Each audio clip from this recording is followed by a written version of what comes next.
Hey everybody, welcome to The Ordinary Professor. I'm here in my kitchen just thinking about you and how you can become a better coach, a better manager, a better leader by some simple tips. So I have 15, 17 years of coaching experience, executives, life skill coaching. And if you're like, what is life skills? It's people skills. I train a ton of execs, CEOs, CFOs on people skills. They are great at their job, but managing and leading people is something that needs to be practiced and taught, and you need a coach. So I'm going to give you some tips on how to start thinking as yourself as a coach. First steps, you need to know yourself. If I see you on the street, you're a good coach, I'd say, hey, what are your top 15 strengths? And you would never buckle. You'd never be like, I don't know, 15? No, a good coach has 15 strengths right in their back pocket. They know how to use them, how to leverage them, how to create statements, how they tie to their values, and what is their belief system around their strengths. Why is that important? If you don't know yourself, can you really coach someone else? So, first, so many firsts. Write out your first 15 strengths.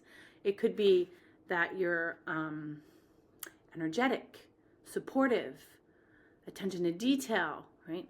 So if you're like, that's a lot, it is not. Because once you identify those 15 strengths, I train this in all my courses.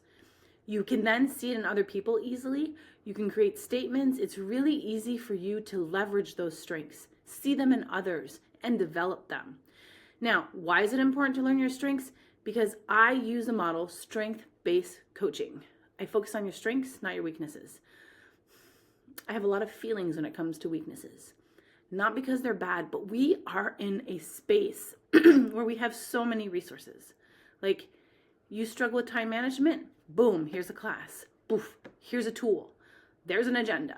You struggle with attention to detail, Grammarly. Like, you have all these tools at our fingertips that weaknesses should no longer hold us back. But we need to know what we're good at and what we struggle at so that we can be more insightful. So what you do after you have your 15 strengths, you find one weakness, okay? And that weakness typically has a buddy, so has someone that follows it around. So if it's attention to detail, it could be, let's say writing. If it's time management, it could be inability to say no. If it's fear of missing out, it could be taking on too much. So typically your big weakness, the one that you find yourself saying, I'm here again. I can't believe this is happening. Boom, that's your thing, okay?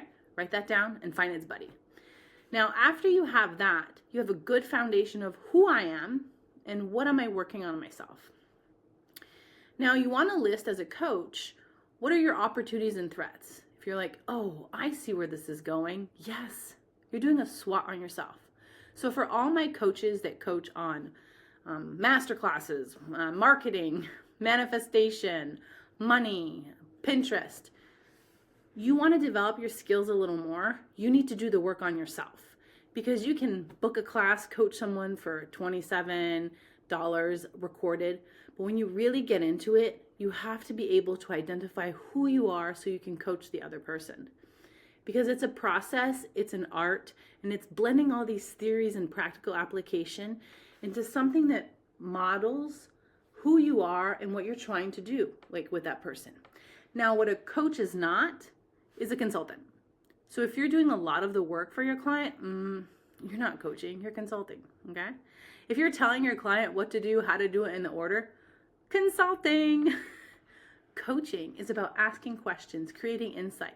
So when your client steps away from their session, they're like, here's what I got. Here's what I'm thinking on. Here's what I'm going to work on.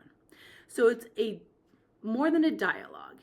It's a series of formulated questions, insight, reflection, and processing in that session that gets your client to do the work, okay? When you do the work, you're consulting. Now, lastly, I love advice. I mean, I'm the how-to psychologist. I'm always giving out advice, except in my coaching sessions. Don't ever give advice in your coaching sessions. It's not helpful. It's actually, when you're doing that, you should just be like, slap on a label, boom, mentor.